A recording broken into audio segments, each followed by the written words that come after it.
నమస్తే, welcome to Janabheri news. ముందుగా headlines.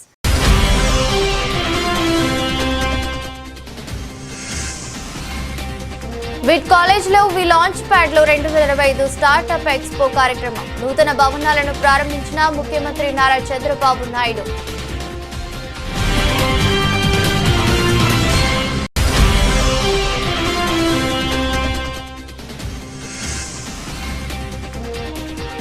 ప్రజా సమస్యల పరిష్కార వేదికలో 37 అప్లికేషన్స్ వచ్చాయి. మున్సిపల్ కార్పొరేషన్ కమిషనర్ ధ్యానచంద్ర వెల్లడి.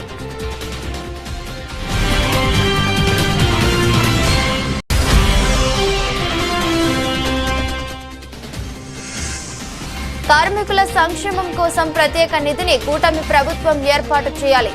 ఏఐటీయూసీ నగర ప్రధాన కార్యదర్శి ఎం సాంబశివరావు డిమాండ్. రాష్ట్రంలోని మున్సిపాలిటీలో రోజు 6,500 టన్నుల సాలిడ్ వేస్ట్ ఉత్పత్తి అవుతుందని, దీనిని ప్రతిరోజు తొలగించాల్సిన అవసరం ఉందని మంత్రి నారాయణ పేర్కొన్నారు. ఇతర రాష్ట్రాల్లో విజయవంతంగా అమలవుతున్న విధానాలను ఏపీలో కూడా అనుసరించాలని అధికారులకు సూచించారు. ప్రజల్లో చెత్త పట్ల విస్తృత ప్రచారం చేయడం, రీసైక్లింగ్ పై చైతన్యం కల్పించడం, రోడ్లు, బహిరంగ ప్రదేశాల్లో చెత్త పడవేసే అలవాట్లను మార్చడం వంటి చర్యలు తీసుకోవాల్సిన అవసరం ఉందని మంత్రి నారాయణ స్పష్టం చేశారు. విజయవాడలోని హోటల్లో స్వచ్ఛాంధ్ర కార్పొరేషన్ ఆధ్వర్యంలో కెపాసిటీ బిల్డింగ్, బిహేవియరల్ చేంజ్ అంశాలపై ఒక రోజు వర్క్ షాప్ నిర్వహించారు. ఈ కార్యక్రమానికి మంత్రి Narayana, Swachhandhra corporation chairman Komareddy, Pattabhiram, municipal శాఖ ఉన్నతాధికారులు, స్వచ్ఛంద సంస్థల ప్రతినిధులు హాజరయ్యారు. ఈ సందర్భంగా మంత్రి నారాయణ మాట్లాడుతూ మున్సిపాలిటీలో సాలిడ్, లిక్విడ్ వేస్ట్ తొలగించడం పెద్ద సవాలన్నారు. రాష్ట్రంలోని మున్సిపాలిటీలో రోజు 6,500 టన్నుల సాలిడ్ వేస్ట్ ఉత్పత్తి అవుతుందని, దీన్ని ప్రతిరోజు తొలగించాల్సిన అవసరం ఉందని తెలిపారు. గత ప్రభుత్వ హయాంలో 80 లక్షల టన్నుల చెత్త పేరుకుపోయిందని గుర్తు చేసిన మంత్రి అక్టోబర్ 2 నాటికి దీన్ని పూర్తిగా తొలగించాలని ముఖ్యమంత్రి ఆదేశించినట్లు చెప్పారు. ప్రతి 3వ శనివారం స్వచ్ఛాంధ్ర, స్వర్ణాంధ్ర కార్యక్రమాలు నిర్వహిస్తూ ముఖ్యమంత్రి స్వయంగా పాల్గొంటున్నారని వివరించారు. ప్రజల్లో పరిశుభ్రత పట్ల అవగాహన పెంచేందుకు రూట్ మ్యాప్ రూపొందించాలని సూచించారు. ఇతర రాష్ట్రాల్లో విజయవంతంగా అమలవుతున్న విధానాలను ఏపీలో కూడా అనుసరించాలని పేర్కొన్నారు. 4 ప్రధాన థీమ్లపై పరిశుభ్రత కార్యక్రమాలు చేపట్టాలని నిర్ణయించారని, ప్రజలు చెత్త పట్ల విస్తృత ప్రచారం చేయడం, రీసైక్లింగ్ పై చైతన్యం కల్పించడం, రోడ్లు, బహిరంగ ప్రదేశాలు చెత్త పడవేసే అలవాట్లను మార్చడం వంటి చర్యలు తీసుకోవాల్సిన అవసరం ఉందని మంత్రి నారాయణ స్పష్టం చేశారు. స్వచ్ఛ భారత్కు అనుగుణంగా ఆ ప్రిన్సిపల్స్ పెట్టారో అవి నెరవేర్చాలంటే, ఒకటి, ప్రతి ఒక్క వ్యక్తి మనసు స్వచ్ఛంగా ఉండాలి, పరిసరాలు స్వచ్ఛంగా ఉండాలి, మన ఇళ్ళు స్వచ్ఛంగా ఉండాలి అనే ఒక నినాదంతో ఈరోజు యాక్చువల్గా ఈ స్వచ్ఛాంధ్ర కార్పొరేషన్ని ముందుకు తీసుకుపోతున్నాం. అయితే ప్రజలకు అవేర్నెస్ కలిగించాలి, ప్రజల భాగస్వామ్యం కల్పించాలనే ఉద్దేశంతో ప్రతి నెల 3వ శనివారం ముఖ్యమంత్రి గారు స్వయంగా వారే ఒక కాన్ఫరెన్స్ సెలెక్ట్ చేసుకొని ఈ స్వచ్ఛ ఆంధ్ర యొక్క కార్యక్రమాన్ని నిర్వహిస్తున్నారు. వారే స్వయంగా వచ్చి ప్రతి 3వ శనివారం చేయట్లో ఉద్దేశం ఏంటంటే ప్రజలకు అవేర్నెస్ కలిగించాలని. అలంకరించినటువంటి గౌరవ మంత్రి గారికి, అదేవిధంగా chairman Swachhandhra corporation, principal secretary గారికి, ఎండి స్వచ్ఛాంధ్రకి, ఇక్కడికి వచ్చినటువంటి ఆల్ ఏజెన్సీస్ అందరికీ కూడా నా నమస్కారాలు. ప్రధానంగా మనము స్వచ్ఛ భారత్ మిషన్ మీ అందరికీ తెలుసు. ఈ ప్రధాన కార్యక్రమాన్ని 2014లో ప్రారంభించినప్పటి నుంచి మన రాష్ట్రం ఒక ప్రధానమైన స్టేక్ హోల్డర్గా ఉంది. మన గౌరవ ముఖ్యమంత్రి గారి సూచనల మేరకు సబ్ కమిటీని ఫామ్ చేసి గౌరవ ప్రధానమంత్రి గారు స్వచ్ఛ భారత్ మిషన్కి అడుగులేశారు. ఈ స్వచ్ఛ భారత్ మిషన్ని ముందుకు తీసుకెళ్ళాలి అంటే ప్రతి రాష్ట్రం కూడా ప్రధానంగా 4 P'ని పాటించాలి అని చెప్పి స్వచ్ఛ భారత్ మిషన్ యొక్క ప్రధానమైనటువంటి ఉద్దేశం. దీంట్లో మొదటి P ఏంటంటే పొలిటికల్ లీడర్షిప్. పొలిటికల్ లీడర్షిప్ వచ్చినట్లయితే మన రాష్ట్రం యొక్క లీడర్షిప్ గురించి మీ అందరికీ తెలుసు. రాష్ట్ర ప్రభుత్వం అభివృద్ధిలో వేగంగా ముందుకెళ్ళాలి అన్నటువంటి ఉద్దేశంతో 2047 లోపల డెవలప్మెంట్ పూర్తిగా కంప్లీట్ చేయాలన్న ఉద్దేశంతో గౌరవ 10 సూత్రాలని మన ముందుకు తీసుకురావడం జరిగింది. ఈ 10 సూత్రాలలో భాగంగా స్వచ్ఛాంధ్ర అనేది ఒక ప్రధానమైనటువంటి సూత్రం. అంత ప్రాధాన్యత కల్పించినటువంటి గౌరవ ముఖ్యమంత్రి గారి నాయకత్వంలో పొలిటికల్ లీడర్షిప్ మన రాష్ట్రాన్ని పూర్తి స్థాయిలో స్వచ్ఛంగా మార్చేటందుకు మన యొక్క రాష్ట్రంలో అందుబాటులో ఉంది. ఇక రెండవ P విషయానికి వస్తే మన యొక్క పబ్లిక్ ఫైనాన్స్. సో గౌరవ మంత్రి గారు మన మధ్యలో ఉన్నారు. ఇప్పటి వరకు MA&UDలో ప్రతిదీ కూడా కాంప్రహెన్సివ్ ఫైనాన్స్ మేనేజ్మెంట్ సిస్టంలో ఫైనాన్స్ డిపార్ట్మెంట్ యొక్క అప్రూవల్కి ప్రతి ఫైల్ వెళ్ళేది. ఇప్పుడు మున్సిపాలిటీస్ ఏవైతే ట్యాక్సుల ద్వారా ఇతర రెవెన్యూల ద్వారా సంపాదించినటువంటి సొమ్ము అంతా కూడా మున్సిపాలిటీస్కి అందుబాటులో ఉంచేటందుకు గౌరవ మంత్రి గారు కృషి చేసి దాన్ని MA&UD డిపార్ట్మెంట్కి సాధించి పెట్టారు. కేవలం ప్రాసెస్ పెండింగ్ ఉంది, అది ప్రాసెస్ జరుగుతుంది. ఇంకొక 2 రోజుల లోపల ఈ ప్రాసెస్ కూడా కంప్లీట్ అయ్యేటువంటి అవకాశం ఉంది. ఓకే,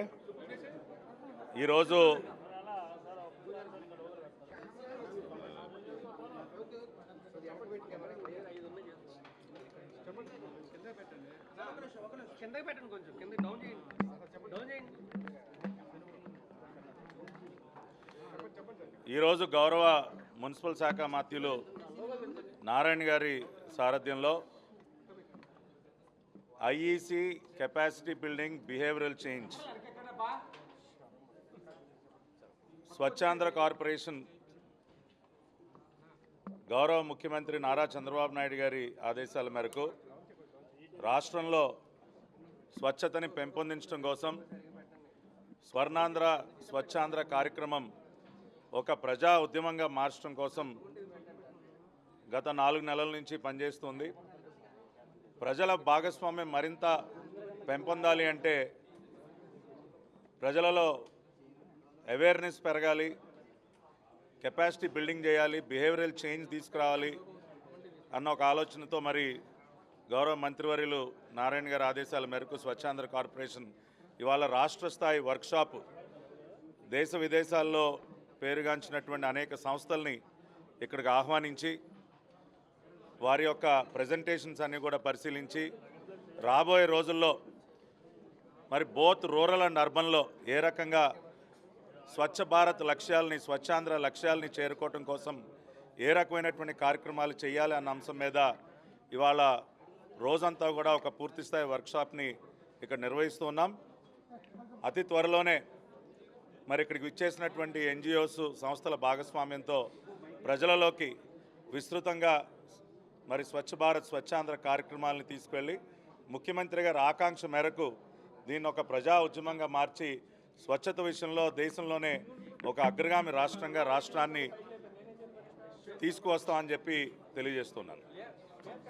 రాష్ట్రంలోని ప్రతి జిల్లాలో పారిశ్రామిక జోన్లు ప్రత్యేక క్లస్టర్లు ఏర్పాటు చేయడానికి విధి విధానాలు రూపొందిస్తున్నామని ఎంపీ కేశినేని శివనాథ్ తెలిపారు. Defence, aerospace, manufacturing hub policy క్లస్టర్ల రూపకల్పన కోసం అధ్యయనం జరుగుతుందని, రాష్ట్ర పారిశ్రామిక విప్లవంలో భాగస్వాములు కావాలని స్టేక్ హోల్డర్స్ ను ఏపీ శివనాథ్ ఆహ్వానించారు.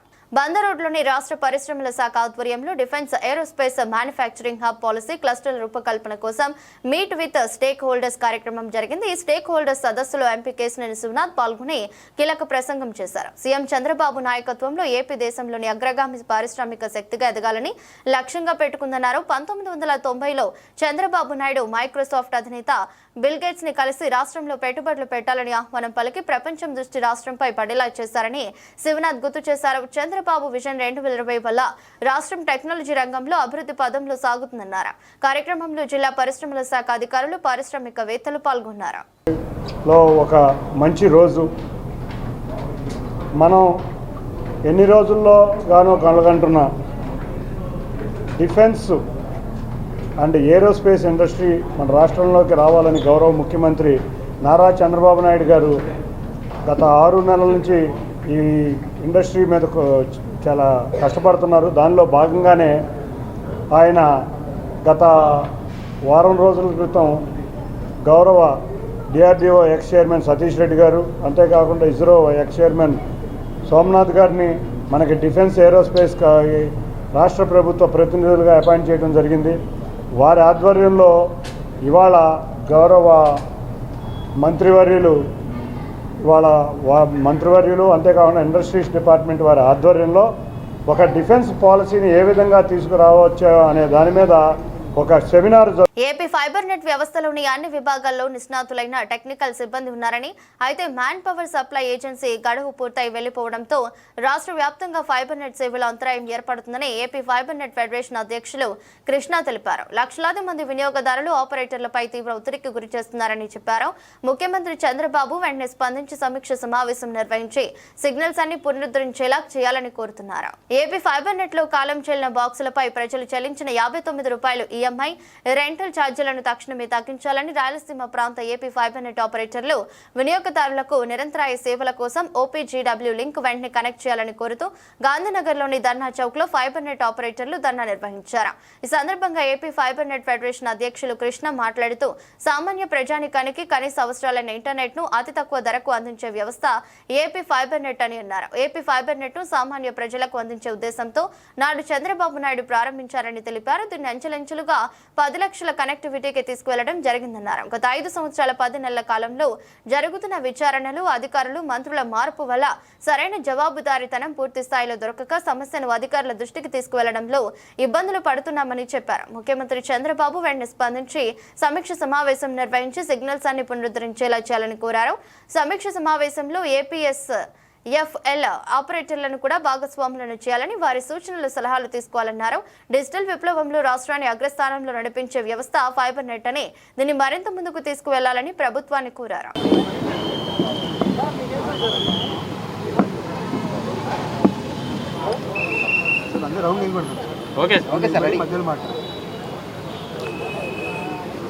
అందరికీ నమస్కారం అండి. ఈరోజు విజయవాడలో రాష్ట్ర వ్యాప్తంగా ఉన్నటువంటి ఏపీ ఫైబర్ నెట్ ఆపరేటర్స్ అందరూ కూడా గ్రౌండ్లో ఎదుర్కొంటున్న ఇబ్బందులను ప్రజలందరికీ తెలియజేసే విధంగా, అలాగే సీఎం గారి దృష్టికి చేరవేసి మీ మీడియా ద్వారా సీఎం గారు దీని మీద తక్షణమే రివ్యూ మీటింగ్ పెట్టాలని చెప్పేసి కోరుతూ ఈరోజు ఇక్కడ ఈ శాంతియుత నిరసన కార్యక్రమం చేపట్టాం. నెల్లూరు జిల్లా పడుగుపాడు గ్రామానికి చెందిన నిడగుంట అరుణ గంజాయి వ్యాపారానికి కేంద్ర బిందువుగా మారిందని హైకోర్టు న్యాయవాది రాజారావు అన్నారు. ఆమె గతమంతా నేర చరిత్ర కూడి ఉందని ఆరోపణ చేశారు. పోలీసు ఉన్నతాధికారులు సరైన విచారణ జరిపితే మరిన్ని విషయాలు బయటపడతాయని తెలిపారు. గాంధీనగర్ ప్రెస్ క్లబ్ లో సోమవారం హైకోర్టు న్యాయవాది రాజారావు మీడియా సమావేశం నిర్వహించారు. ఈ సందర్భంగా నెల్లూరు జిల్లా కోవూరు మండలం పడుగుపాడు గ్రామానికి చెందిన నిడగుంట అరుణ గంజాయి వ్యాపారం చేస్తూ అనేక కుటుంబాలను నాశనం చేస్తుందని ఆరోపించారు. అరుణపై ఇప్పటికే అనేక పోలీసు స్టేషన్లలో కేసులు నమోదై ఉన్నాయని, నేర చరిత్ర కలిగి ఉన్న ఆమె రౌడీ ముక్కలు మరియు అసాంఘిక శక్తులను ఉపయోగించుకుని అనేక సంఘ విద్రోహ కార్యకలాపాలకు పాల్పడుతుందని తెలిపారు. నంబర్ ప్లేట్లు లేని వాహనాల ద్వారా గంజాయి రవాణా జరుగుతుందని, అభం శుభం తెలియని వ్యక్తులను గంజాయికి అలవాటు చేసి వారి జీవితాలను నాశనం చేస్తున్నారని విమర్శించారు. ఈ అంశంపై కూటమి మంత్రులు మరియు పోలీసు ఉన్నతాధికారులు సరైన విచారణ జరిపితే మరిన్ని విషయాలు వెలుగులోకి వస్తాయని ఆయన అభిప్రాయపడ్డారు. ఇలాంటి వ్యక్తులపై చట్టపరంగా కఠిన చర్యలు తీసుకోవాలని డిమాండ్ చేశారు. ఒక ముఖ్యమైన విషయం గురించి పత్రికా సోదరుల కాడికి రావడం జరిగింది. ప్రజలకు జరిగే అన్యాయాన్ని అరికట్టేందుకు కూడా ఈరోజు మీ ముందుకు రావడం జరిగింది.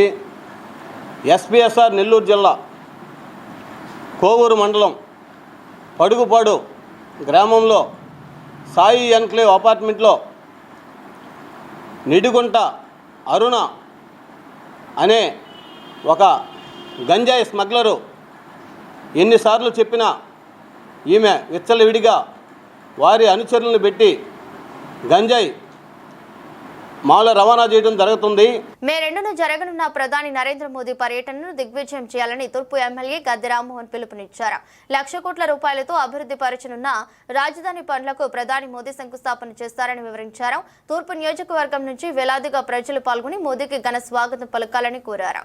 మే 2న ప్రధాని మోదీ అమరావతిలో పర్యటించనున్న నేపథ్యంలో తూర్పు ఎమ్మెల్యే గద్దె రామ్మోహన్ కూటమి నేతలతో సమావేశమయ్యారు. ప్రధాని నరేంద్ర మోదీ పర్యటనను విజయవంతం చేసేందుకు కూటమి నాయకులతో చర్చించారు. సందర్భంగా తూర్పు ఎమ్మెల్యే గద్దె రామ్మోహన్, జనసేన రాష్ట్ర ప్రధాన కార్యదర్శి Amisetti Vasu, APIIC chairman Mantena Ramaraju, BJP నాయకుడు కోలపల్లి గణేష్ మాట్లాడుతూ గడిచిన ఎన్నికల్లో 94% ఓట్లతో కూటమికి ప్రజలు పట్టం కట్టారన్నారు.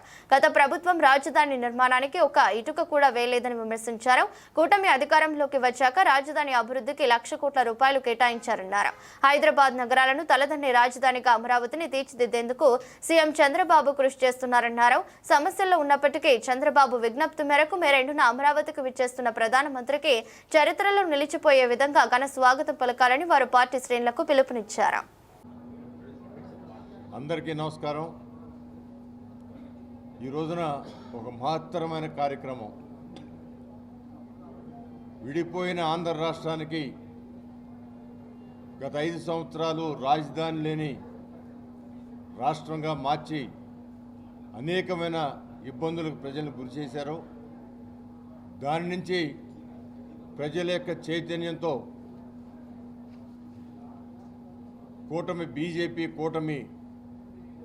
బీజేపీ జనసేన తెలుగుదేశం పార్టీ కూటమిలో ఒక మాట మీద ఎలక్షన్లోకి వెళ్ళి కని విని ఎరుగని రీతిలో విజయం సాధించిన సంగతి మనందరికీ తెలుసు.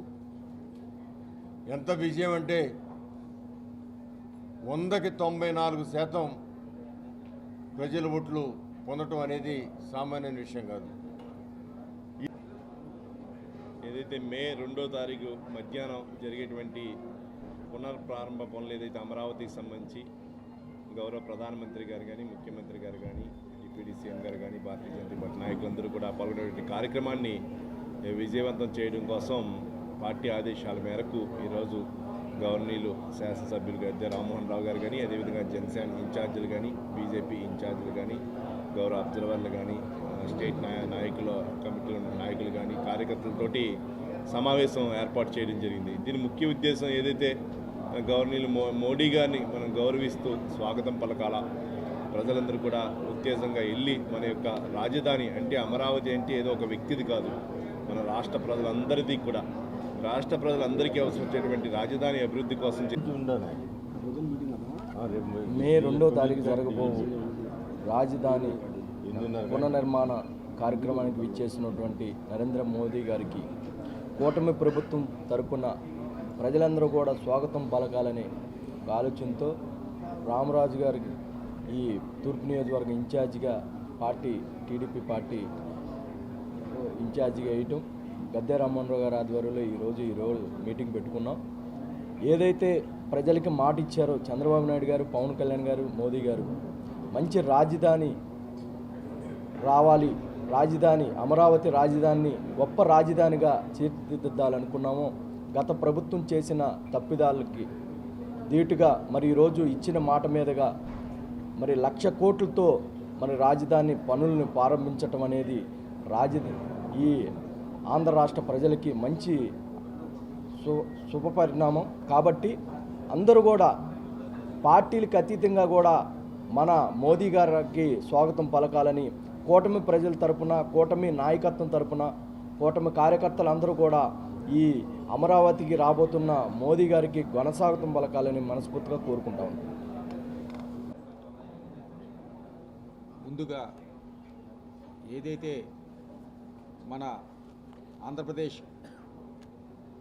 ప్రజల రాజధాని అయినటువంటి మన అమరావతి నగరాన్ని పునఃప్రారంభం పనులు చేయడానికి 1,00,000 కోట్ల నిధులతో పనులు జరగడానికి పునఃప్రారంభం చేయడానికి మన మోడీ గారు వస్తున్నారు.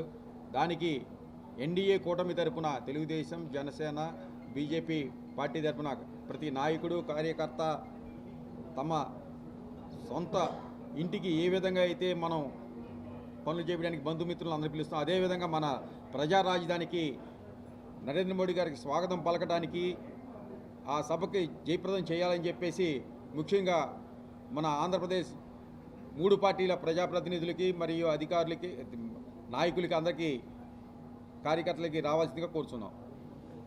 ప్రత్యేక అవసరాలున్న విద్యార్థులు అవరోధాలను అధిగమించి జీవితంలో ఉన్నత స్థానాలకు చేరుకునేందుకు ప్రభుత్వం కల్పిస్తున్న సదుపాయాలను సద్వినియోగం చేసుకోవాలని జిల్లా కలెక్టర్ డాక్టర్ జి లక్ష్మీసా సూచించారు. సోమవారం పాఠశాల విద్యాశాఖ సమగ్ర శిక్ష ఆధ్వర్యంలో ప్రత్యేక అవసరాలున్న విద్యార్థుల ఉపకరణాలు పంపిణీ కార్యక్రమం జరిగింది. కార్యక్రమంలో శాసనసభ్యులు బోండా మహేశ్వరరావు, అధికారులు, కలెక్టర్ లక్ష్మీసా పాల్గొని ఉపకరణాలు పంపిణీ చేశారు. అనంతరం కలెక్టర్ లక్ష్మీసా మాట్లాడుతూ పాఠశాల విద్యాశాఖ సమగ్ర శిక్ష ఆధ్వర్యంలో ప్రత్యేక అవసరాలు కలిగిన 173 మంది లబ్ధిదారులకు 18.70 లక్షల విలువైన 273 పరికరాలను పంపిణీ చేసినట్లు తెలిపారు. బ్యాటరీ ఆపరేటెడ్ మోటరైజ్డ్ ట్రైసైకిళ్లు, బ్రైలీ కిట్లు, క్రచ్ ఎల్బోలు, టీఎల్ఎం కిట్లు, వీల్ చైర్లు, వాకింగ్ స్టిక్లు, రోల్ టార్లు వంటివి అందజేయడం జరిగిందన్నారు. ఈ ఉపకరణాలు ప్రత్యేక అవసరాల విద్యార్థులకు ఎంతో ఉపయోగపడతాయని, ప్రత్యేక అవసరాలున్న విద్యార్థులను ఉన్నతంగా తీర్చిదిద్దేందుకు రాష్ట్ర ప్రభుత్వం ప్రత్యేక చొరవ చూపుతుందన్నారు. విద్యార్థులు బాగా చదువుకొని కెరీర్ పరంగా ఉన్నత అవకాశాలను చేజిక్కించుకోవాలన్నారు. రానున్న రోజుల్లోనూ ఇలాంటి కార్యక్రమాలు నిర్వహించడం జరుగుతుందని కలెక్టర్ లక్ష్మీసా తెలిపారు. కార్యక్రమంలో DEO UV Subbarao, Samagra Shiksha additional project coordinator G Maheswararao, Samagra Shiksha అధికారి ఎల్ వెంకటేశ్వరరావు తదితరులు పాల్గొన్నారు. వచ్చినాక దివ్యాంగులకి అలాగే మానసిక వైకల్యంతో పుట్టినటువంటి పిల్లలందరికీ కూడా ఒక పెద్ద అండ దొరికింది. గౌరవ ముఖ్యమంత్రి చంద్రబాబు నాయుడు నాయకత్వంలో గతంలో ఎన్నడూ లేనటువంటి విధంగా ఎన్నికల ముందు చెప్పాం, మేము అధికారంలోకి వస్తే మామూలుగా ఇచ్చే పింఛను 3,000 4,000 చేస్తాం, దివ్యాంగులకి మానసిక వైకల్యంతో పుట్టిన పిల్లలకి 3,000 పింఛను 6,000, కొన్ని జబ్బులకి 10,000 అలా కూడా ఇస్తామని చెప్పాం. చెప్పిన ప్రకారం జూలై నుంచి 2024 జూలై నుంచి పింఛన్లు పెంచి వాళ్ళకి ఇవ్వటం వల్ల వాళ్ళ ఒక భద్రత, ఒక భరోసా దొరికింది. తల్లిదండ్రులు కూడా ఏబుల్డ్ పిల్లలకి చదువుకునే వాళ్ళకి టీచింగ్ ఎయిడ్స్, అలాగే స్టడీ ఎయిడ్స్, హియరింగ్ ఎయిడ్స్, అలాగే వీల్ చైర్స్, నడవడానికి ఇటువంటివన్నీ సమగ్ర శిక్ష ద్వారా ఈరోజు ఒక 172 మందికి 18 లక్షల వ్యయంతో ఇవ్వడం జరుగుతూ ఉంది. దీనికి అలీం కవాల్ సహకారంతో ఈరోజు చూస్తే ఒక 172 పరికరాలని ఆ పిల్లలకి అందజేయడం జరిగింది. సో దీని ద్వారా comprehensive learning, comprehensive support for the needy people కాన్సెప్ట్తో ఎన్టీఆర్ జిల్లాలో చేయడం జరుగుతుంది. సమగ్ర శిక్షలో ఫస్ట్ టైం ఇది ఇస్తున్నాము. దీనివల్ల ఎవరైతే బ్లైండ్ పిల్లలు ఉంటారో, అలాగే హియరింగ్ డిజేబుల్డ్ పిల్లలు ఉంటారో, అలాగే నడవడానికి ఇబ్బందిగా ఆర్థో ప్రాబ్లం ఉండే పిల్లలు ఉంటారు, వాళ్ళకి లెర్నింగ్ కెపాసిటీ పెంచడానికి, వాళ్ళ ఐక్యూ ఇంప్రూవ్ చేయడానికి ఇది ఉపయోగపడుతుంది. సో దీని ద్వారా మనము కంప్రహెన్సివ్ ఎడ్యుకేషన్, అలాగే ఇంక్లూజివ్ ఎడ్యుకేషన్ అందరికీ. హైదరాబాద్ లో 14 నెలల్లో హైటెక్ సిటీ పూర్తి చేశామని, భవిష్యత్ అంతా ఐటీదేనని అప్పట్లో పిలుపు ఇచ్చిన ముఖ్యమంత్రి నారా చంద్రబాబు నాయుడు ఉన్నారు. సోమవారం విట్ కాలేజీలో వి లాంచ్ ప్యాడ్ లో 2025 స్టార్ట్అప్ ఎక్స్పో కార్యక్రమంలో పాల్గొన్నారు. ఈ సందర్భంగా మహాత్మా గాంధీ బ్లాక్, వివి గిరి బ్లాక్, దుర్గాబాయి దేశ్ముఖ్ బ్లాక్ నూతన భవనాలను ప్రారంభించారు. ఈ సందర్భంగా మాట్లాడుతూ ప్రపంచంలో ఎక్కడికెళ్లినా భారతీయులుంటారని, అందులో అగ్రస్థానంలో తెలుగువారు ఉంటారని అన్నారు. తెలుగు వాళ్ళ జనాభా 5%, ఐఐటీలో సీట్లు మాత్రం 20% మనోళ్ళవే అని వ్యాఖ్యానించారు. రెండున ప్రధాని మోదీ అమరావతికి వస్తున్నారని, ప్రధాని చేతుల మీదుగా అమరావతి పునః ప్రారంభం కాబోతుందని సీఎం చంద్రబాబు అన్నారు. అప్పట్లో ఐటీని ప్రమోట్ చేశానని, ఇప్పుడు క్వాంటమ్ టెక్నాలజీని ప్రమోట్ చేస్తున్నానని అన్నారు. ఒకప్పుడు ప్రభుత్వ అటెండర్ ఉద్యోగానికి కూడా డిమాండ్ ఉండేదని, ఇప్పుడు ఐటీ ఉద్యోగానికి డిమాండ్ ఎక్కువగా ఉందని అన్నారు. విట్ అమరావతిలో 95% ప్లేస్మెంట్లు వస్తున్నాయని చంద్రబాబు తెలిపారు. అందరికీ నమస్కారాలు.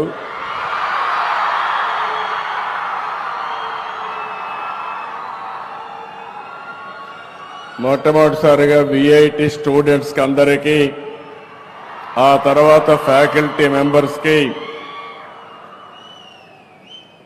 అందరికి కూడా మనస్ఫూర్తిగా నమస్కారాలు. Good afternoon to everybody.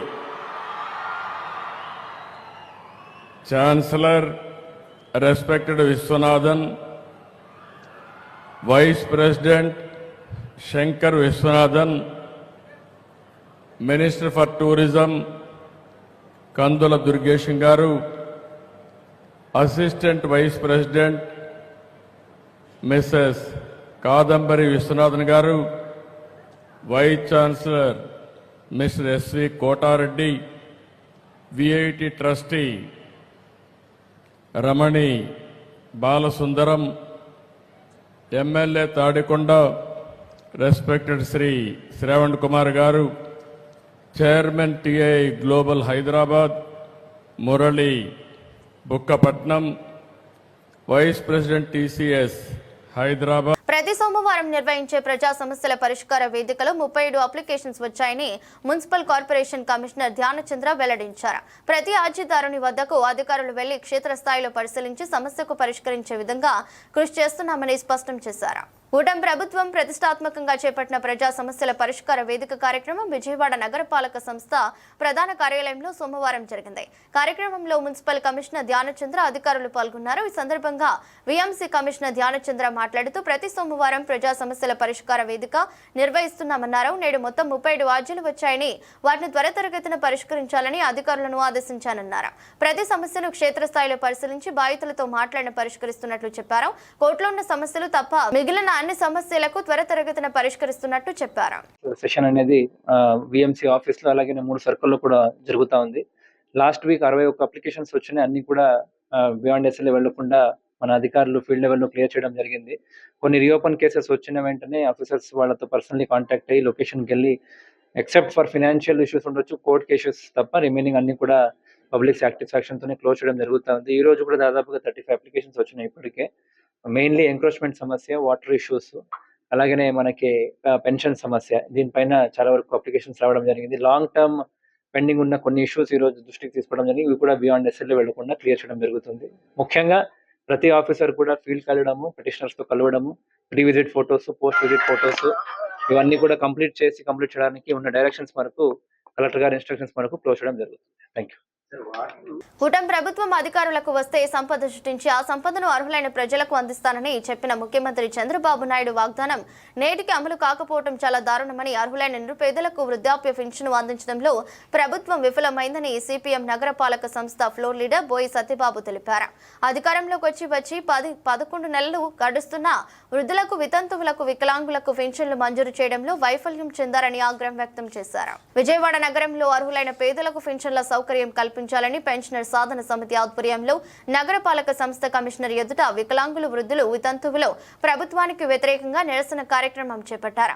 ఆ సందర్భంగా సిపిఎం నాయకులు మాట్లాడుతూ గత ఎన్నికల ముందు ప్రజలకు అనేక వాగ్దానాలు చేసిన కూటమి ప్రభుత్వం అధికారంలోకి వచ్చిన తర్వాత ఏ ఒక్క హామీలను అమలు చేయలేదని ఆవేదన వ్యక్తం చేశారు.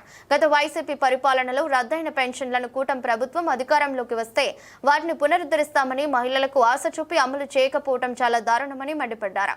సూపర్ 6 పథకాలను అమలు చేయడంలో ప్రభుత్వం తాశ్చర్యం ఏంటని, లబ్ధారులు తీవ్ర ఇబ్బందులకు గురవుతున్నారని చెప్పారు. ప్రజలకు ఎన్నికలలో మోసపూరితమైన హామీలు ఇచ్చి అధికారంలోకి వచ్చిన ప్రభుత్వంపై ప్రజలు ఆగ్రహంతో ఉన్నారని తెలిపారు. ముఖ్యమంత్రి చంద్రబాబు నాయుడు గారు సంక్షేమ రాజ్యం అనే మాటలు మాత్రం బాగా చెప్తున్నారు. నెలకొకసారి ప్రతి నెల 1వ తారీఖు మాత్రం పాత పెన్షన్లు ఇవ్వడం కోసం ప్రయాణం చేస్తున్నారు. ఇప్పటికీ 11 నెలలు అవుతుంది. ఈ రాష్ట్రంలో రాష్ట్ర ప్రభుత్వం చెప్పిన లెక్కల ప్రకారంగా పెన్షన్ తీసుకుంటున్నటువంటి లబ్ధిదారులు 1,30,000 మంది మరణించారని వాళ్ళు అసెంబ్లీ సాక్షిగా ప్రకటించారు. మరోవైపు ఈ 11 నెలల కాలంలో గత ప్రభుత్వంలో గాని ఇప్పుడు గాని రద్దయిన పెన్షన్దారులు చాలా మంది ఉన్నారు. 50వ డివిజన్ గొలపాలంగట్టు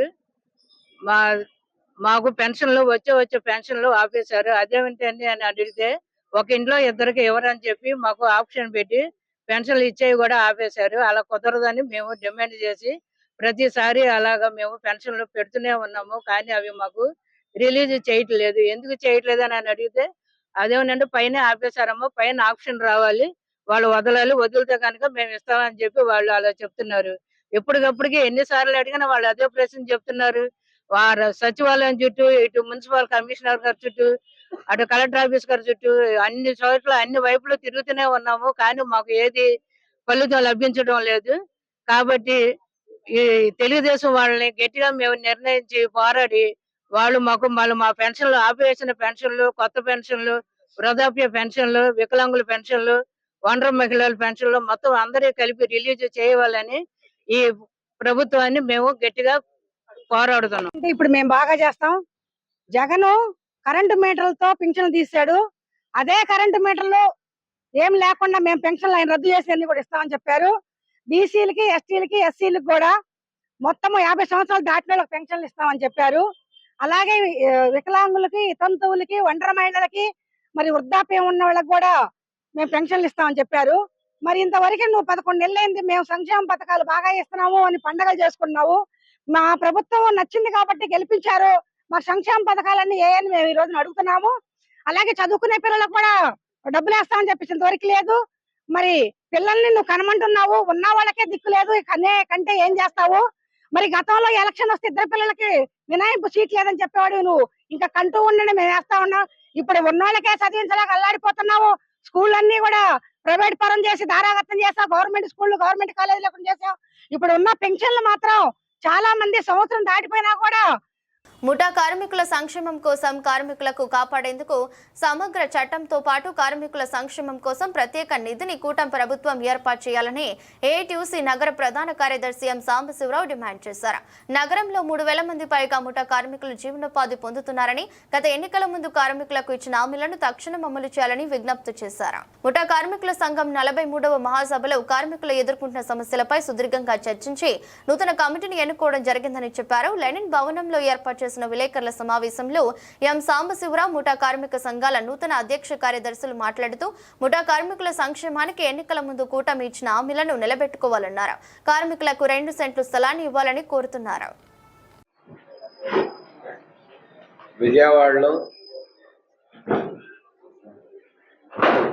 సుమారు 25,000 మంది ముఠా కార్మికులు వివిధ రంగాల్లో పనిచేస్తున్నారు. ప్రధానంగా ఏంటంటే విజయవాడలో తొలుతగా ఈ ముఠా రంగానికి సంబంధించి మన కాలువ ఒడ్డున పడవల్లో సరుకులు వచ్చాయి. కాలంలో పడవల నుంచి సరుకులు దిగుమతులకి గ్రూపులుగా ఏర్పడి కొట్టుకునే పరిస్థితులు ఉన్న దశలో విజయవాడలో ఈ ముఠా కార్మిక సంఘం శ్రీరామచంద్రమూర్తి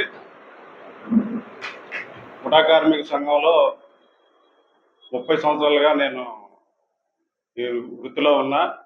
ఈ సాంప్రదాయాలు, కూలి రేట్లు, పులపాటి రామచంద్రరాజు గారి దగ్గర నుంచి నేను పనిచేసి ఉన్నా. అందుకని ఈ సంఘానికి నేను కార్యదర్శిగా నూతనంగా ఎన్నిక చేయడం జరిగింది. భవిష్యత్తులో ముఠా కార్మికుల మీద జరిగే అన్యాయాలకి ఎదుర్కొంటామని మహాసభలో తీర్మానం చేస్తూ భవిష్యత్ కార్యాచరణకి కార్మికుడికి సమగ్ర చట్టం, అట్లాగే గూడు ఏర్పాటు చేయాలని చెప్పి ఈ కార్మికులు పిల్లలకి భవిష్యత్తు చదువుకోవటానికి మందుల ఖర్చులకి ఈ ప్రభుత్వం. వార్తలు ముగించే ముందు మరోసారి హెడ్లైన్స్.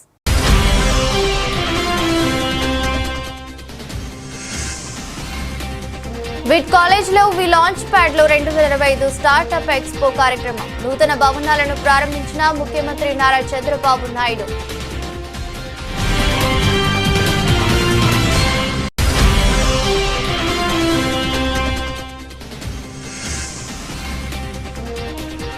ప్రజా సమస్యల పరిష్కార వేదికలో 37 అప్లికేషన్స్ వచ్చాయి.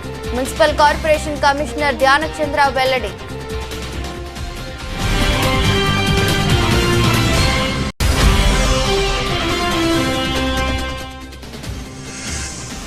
కార్మికుల సంక్షేమం కోసం ప్రత్యేక నిధిని కూటమి ప్రభుత్వం ఏర్పాటు చేయాలి. ఏఐటీయూసీ నగర ప్రధాన కార్యదర్శి ఎం సాంబశివరావు డిమాండ్. ఈ దృష్టి బులెటిన్ మరో బులెటిన్లో మళ్ళీ కలుద్దాం. అంతవరకు సెలవు. నమస్కారం.